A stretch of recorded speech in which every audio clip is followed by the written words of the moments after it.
Mario Isola from Pirelli, thank you for speaking with the Inside Line. Thank you for your invitation. Happy to be here. Obviously, COVID-19 has been very difficult for everyone, but we've seen that you've been doing some incredible work away from the track with your volunteer ambulance driving and paramedic work. Can you tell me a little bit about that, and also more generally how you've been spending the time since Melbourne? When I was back from Melbourne, I had to respect my 14 days of quarantine, as everybody. It was not mandatory, but I prefer to do that. And then I started again with my volunteer activity. It's something that I'm doing since 32 years, so it's a long time. You cannot become an ambulance driver from one day to the other, so it takes some time for training and so on. It is something that I like, that is very particular activity, I would say. Obviously, in this period of COVID-19, the city, I'm working in Milan, I'm living in Milan, was completely different to the Milan that we know, with a lot of people, with the movida, with restaurants, bars, and so on. It was quite impressive to see the city that was in complete silence. Only the sirens of the ambulances were the only sound in the city, and no people on the road, in the streets, no cars, nothing. So it was a difficult period. I hope that we can learn something from this and be stronger for the future. Now the situation is improving a lot, so I'm happy to see people around. We have to be careful. We have to be patient a little bit, to not to rush too much to go back to the normal life, because the virus is still here and we have to pay attention. Unfortunately, Milan and Lombardy are the areas that are the most infected in Italy, so we have to take particular attention to that. But as I said, everything is moving in the right direction, so we are happy to be back soon on track and to our normal activity. I'm still working from home, but I believe that this will be also the future, because we saw in this period that it is possible with technology to work from home in a very efficient way. Honestly, I don't see any difference from being in the office. Actually, we can organize meetings, we can do our job from home without any issue or any disadvantage. So in the future, we will probably have a mix between going to the office or staying at home and working from home. It's a new approach. It's a new era. Absolutely, and very healthy, I think, as well, moving forward. We've seen this week with Mercedes back on track with their new normal, with the masks and with hand sanitizer, obviously, and also social distancing. But Pirelli has a even more difficult challenge, given that you work with all the teams. Can you tell me about the challenge of that, and also the plans put in place for Pirelli? Yeah, the idea that is behind going back to racing is to keep the bubbles, so to keep each team in their own bubble, and to avoid any contact with other teams in order to minimize the risk of infection. For Pirelli is different, as you said, because we are everywhere. We are in all the teams. That's why also in Melbourne, when we were in Melbourne, we already adopted some different procedures in order to minimize the contact with other teams. At that time, the virus was already in Italy, maybe not so much in the rest of Europe, but we had the knowledge of this.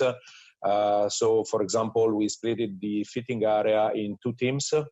We organized the offices in our hospitality in a different way to keep a bit more social distancing.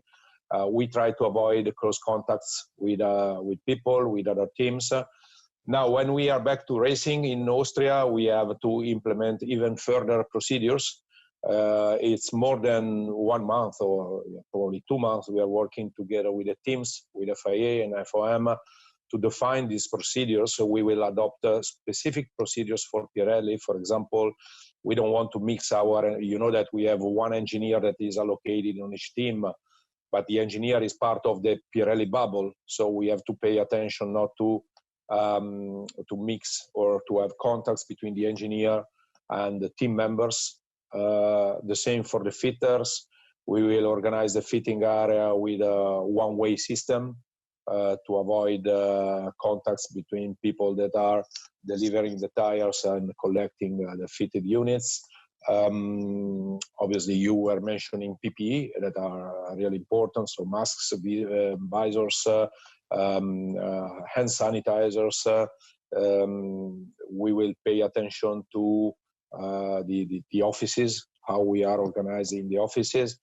Obviously, on track, the space that is available is not huge. So, in some occasions, it's impossible to guarantee social distancing. But if we use the correct PPE and if we pay attention, I believe that it is possible to avoid spreading the virus.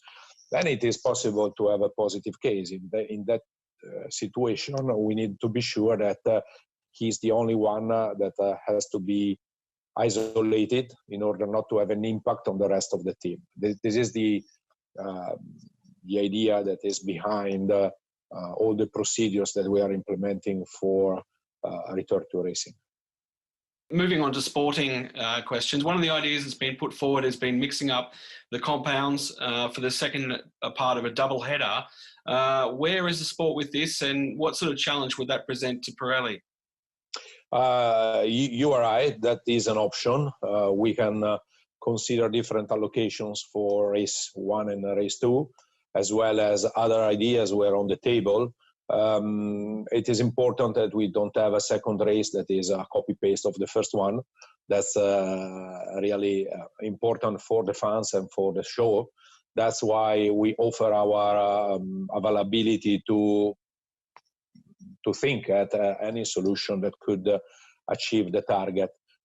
It is still a possibility. Obviously, all this has to be considered together with our production plan and shipment, because logistics at the moment is a nightmare, I would say.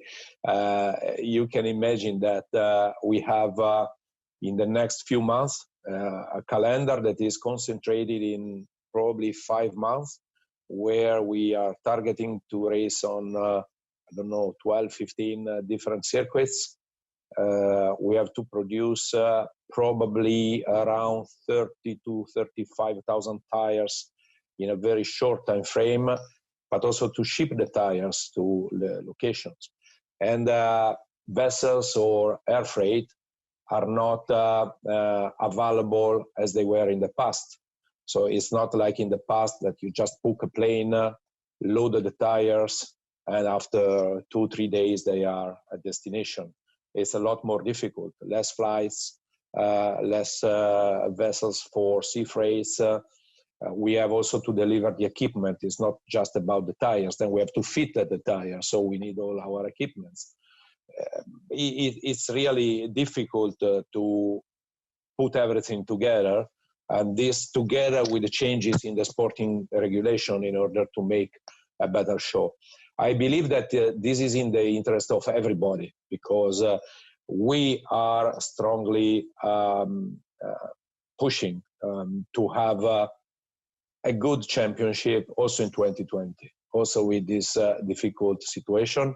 I believe that also Pirelli has to do its job to support the sport as much as possible, and this is what we are doing. Obviously, if you ask me to have tires tomorrow in China, it's impossible. So we have also to look at the reality of the situation. But this is what we are doing at the moment. Continuing on that vein, has Pirelli put forward any ideas of its own in terms of spicing up the action at the second part of a double header? Is there something in the pipeline that you've got in addition? We have two main directions. I would say one is what we mentioned about different tire compound allocation. The other one is to give the teams for example, a different number of sets, okay, instead of, more of the hardware or more of the software, trying to mix up with the strategies. Not sure this is an idea that is going forward. But any idea is more than welcome. There was a discussion about the reverse grid race and so on. I don't think this is a solution that is still on the table, but any other solution that obviously is guaranteeing the sporting equity and the same situation for all the teams is more than welcome, provided that we don't change too much the sport. The sport is still, we love Formula One that we know.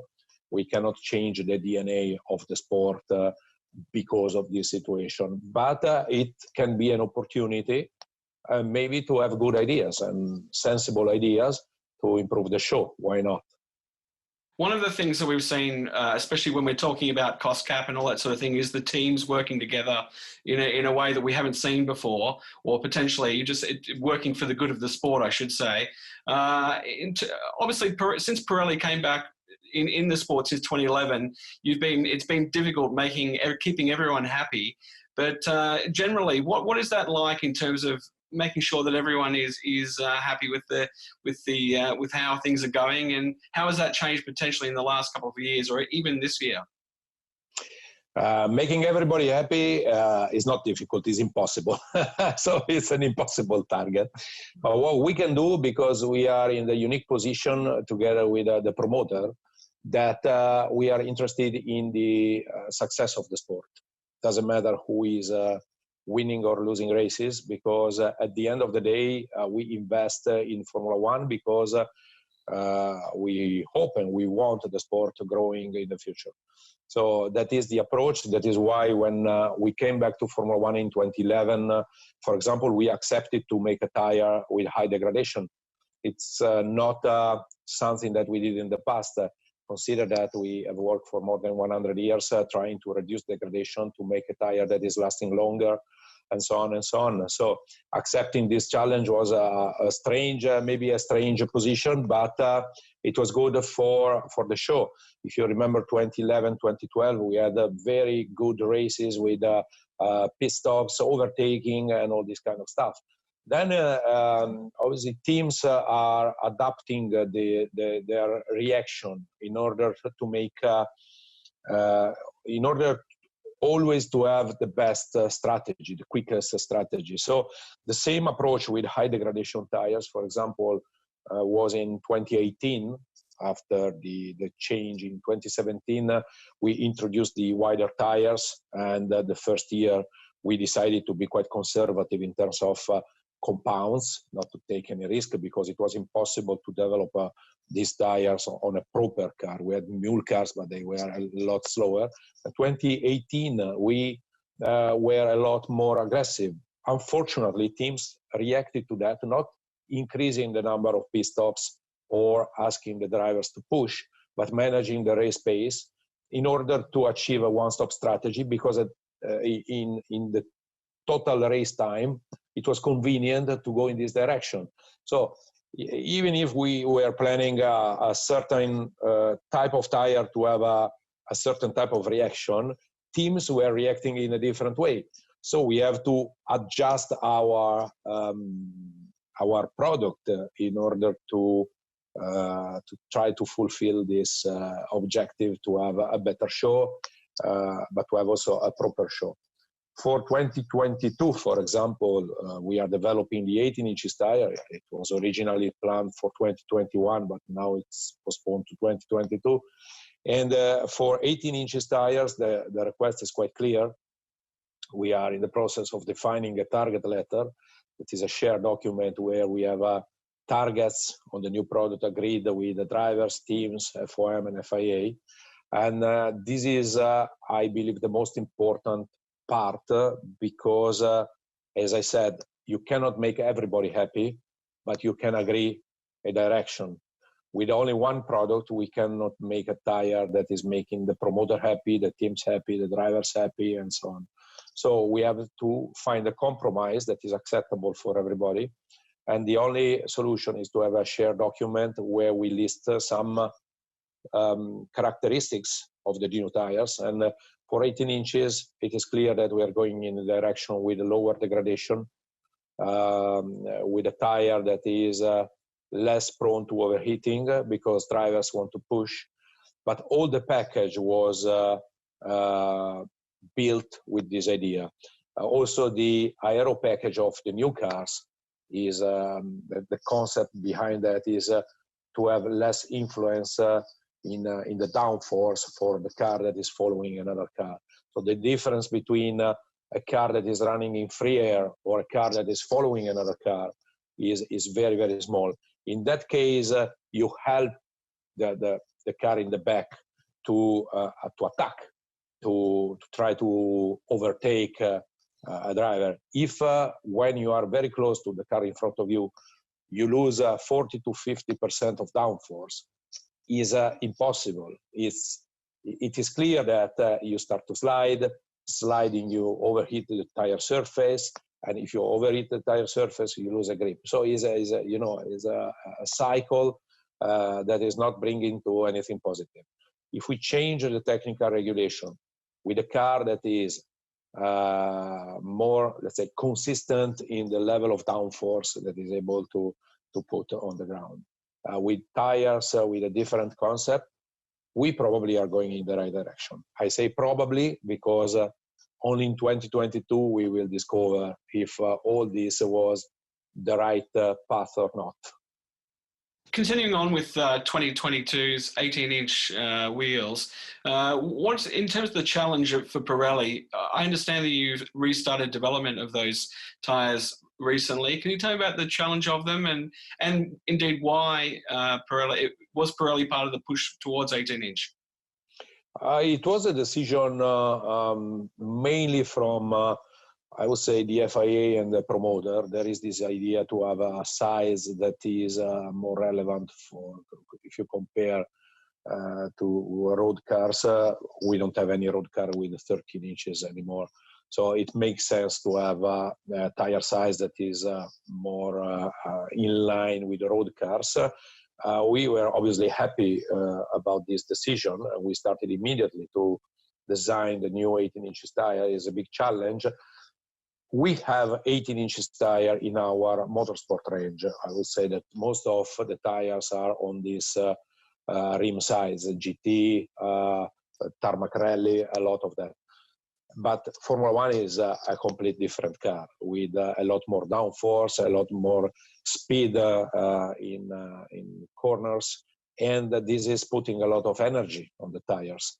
That is why we had to start from scratch to design a new tire. We decided to anticipate the development in 2019. Usually we start with a new product at the beginning of the year before the introduction of the new product, and we have a very quick development in 7 to 8 months time. Consider that to develop a road tire it takes 2 to 3 years, so it's quite concentrated development. For 18 inches, considering the challenge, we decided to start a bit in advance. It was September 2019 to be ready end of 2020. We already ran 4 test sessions with the mule cars. That gave us a good indication of a baseline. So actually, when the last test on 18 inches was in Spain, in Jerez with Ferrari, and from that test we confirmed a baseline. Then we had to stop everything because of the coronavirus. So the latest development on 18 inches is with this test, with the baseline, with a number of data that we delivered to the teams on this baseline, and we had to stop any activity. What we can do now is obviously to continue some development on our virtual models. We can make some prototypes to be tested on our indoor facilities, but for outdoor testing, we have to wait until beginning of 2021. That was agreed with the teams, FIA and FOM, because teams are oversaturated in 2020 with all the stuff that are going on. So developing the 2020 car developing the 2021 car, no time for additional tests in between races. We have a block of 3 races in a row, so you can imagine that there is no room for any development.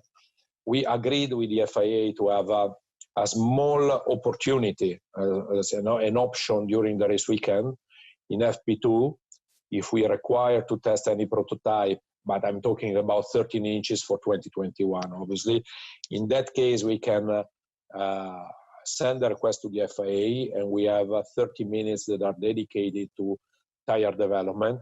It is not a proper development test, but it is an opportunity if we need to make any fine-tuning of the current specification. Consider that we are using the specification that was homologated for 2019. We are using it in 2020 and also now in 2021. It never happened before that a product was lasting for 3 years, because you have a development of the car, also in a condition of stability of the technical regulation. All the teams are developing new aero solutions, the engine, the power units, and so on. So the performance of the car, irrespective of the changes in the regulation, are increasing by 1 second per lap to 1.5 seconds per lap every year. In 3 years, it means that we probably have an improvement that is 3 or more seconds per lap is huge. In terms of energy that you put on the tire is huge. That's why we said we would like to consider the target is still to use the same tire in 2021, but give us some simulations to understand which are your predictions in terms of performance end of 2021, to understand if we need to make any upgrade of the current product. Together with that, it was decided also to make some small changes to the technical regulation, for example, the floor, in order to have a level of downforce at the beginning of 2021 that is comparable with the level of downforce that we have at the beginning of 2020. So basically the idea is to step back 1 year of development in order to find this compromise. So we have basically 3 possibilities. One is a small modification of the technical regulation to downgrade a little bit the cars next year. The other one is to react with the same product but a slightly higher pressure. But if we increase too much, then we know that we have more degradation, more overheating, and this is something that drivers don't like. And the third one is to make a small fine-tuning of the current product in order to have to better control the pressure and to have a slightly different product for next year. Slightly different because we don't have the opportunity to plan a proper development with the current situation. Pirelli supplies so many championships, but in Formula One, you are confirmed until the end of 2023 at least. What sort of stability does that give the company, and what can we expect over that duration?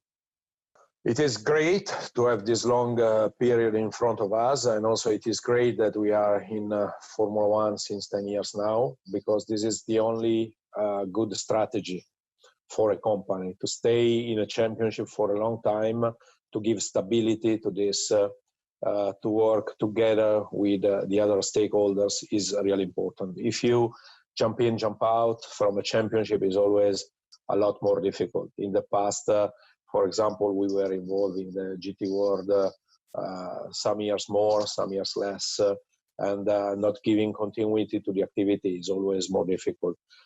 In this long period, we faced many challenges.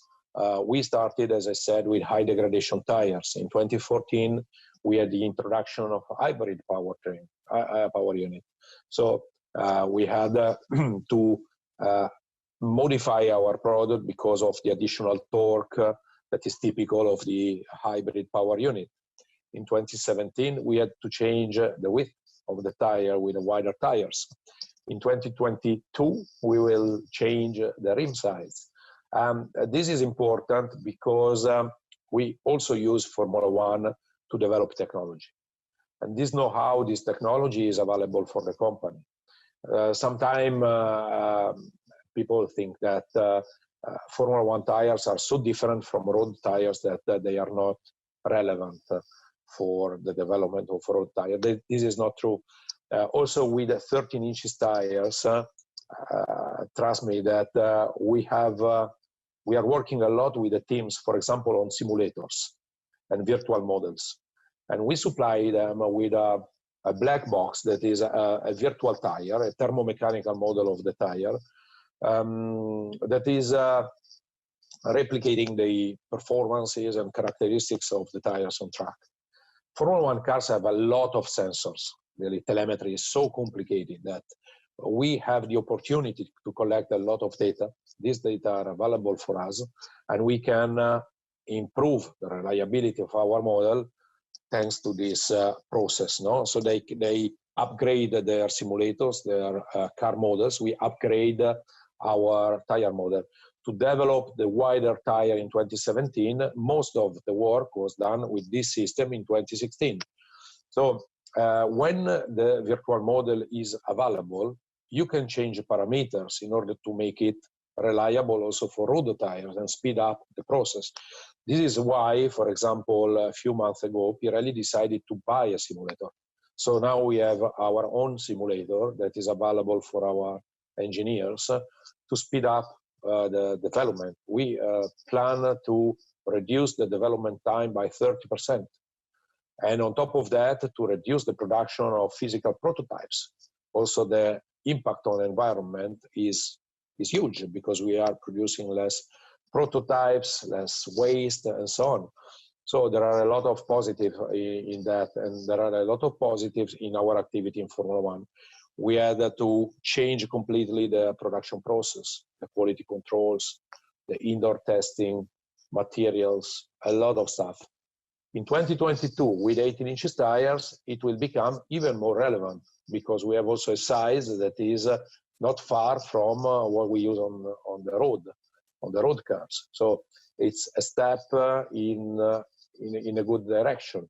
So from Formula One is not just for advertising, brand awareness, and so on, but is really an open laboratory for technology, and we use it. Obviously, F1 is moving towards a cost containment mode, which would preclude from 2024 the likelihood of a tyre war with another supplier. But would Pirelli be open to that sort of situation in 2024, even though it's so long away? Yes, it's exciting to think about that tyre war as it was in the past. I'm not sure it is feasible for the reason that you just mentioned. That is mainly cost. If we remember, in a period of tire war, teams had proper cars and drivers and engineers and mechanics dedicated to tire testing. Sometimes they were planning more than 100 days per year of tire testing. Obviously, this is not feasible anymore if you don't want costs to explode at a level that is not sustainable. And this is not the plan. But that's why I think that is not a solution for the future. And also, most of the circuit championships are now in a situation where they have a sole supplier, and also rally is going in this direction. But yeah, it was exciting. It's a different approach. In that case, the priority is performance, obviously, because if you are in an open with an open tire supplier situation, you have to focus on performance. If you are the sole supplier, the target is different. The target has to be agreed with all the stakeholders, as I was explaining before. So it's a different technical challenge. When I remember when I was involved in the GT championship, in the FIA GT championship, and we were in an open supplier condition. It's different because you are also part of the team. So also the result, the final result of the race is in some way depends on you and your tires, your decision, the strategy, and so on. So it's a completely different approach. But I like also this new system because I believe that is for the sport is better. And also it's important to highlight that, in my opinion, the hero of the sport is the driver. We have to pay attention not to give too much importance to the car, to the tires, to any of these parts, because otherwise we don't put the driver under the spotlight. It's important because fans like to follow drivers. The drivers are the real heroes of the show. And Formula One is a difficult show because it's a show, is a sport, is technology. It's a lot of stuff that sometimes are difficult to be connected together. Finally, you've been with Pirelli for what I understand 24 years. You started as a junior test driver. Your role as head of F1 and car racing must be a dream come true for you, and your passion for the sport is very clear. I am a motorsport fan since I was 12 or 11, probably. I was a child. I started to watch Formula One races. Strange because in Italy everybody is just looking at soccer, so it was a different approach. I started to stress my dad to have a go-kart, and so I had also the opportunity to race with a go-kart. That was why Pirelli offered me a position as a test driver, because I had some experiences in the racing. I started with this position, and obviously once I was in the company, my dream was to join the motorsport team. So I was pushing to be there. And after 4 years, I was able to join the motorsport team. Since there, I was involved in many different championships, from FIA GT, American Le Mans Series, Ferrari Challenge, World Rally Championship, and so on and so on. Finally, to Formula One. Formula One is a dream. It's still a dream. It's strange to think that I have now a relationship with drivers and with people that I was just watching on television, and now I can say they are friends. But yeah, you're right. It's I was pushing a lot to achieve this result, and I was lucky enough to have it. Fantastic. Mario Isola from Pirelli, thank you very much for your time. Thank you very much for the chat.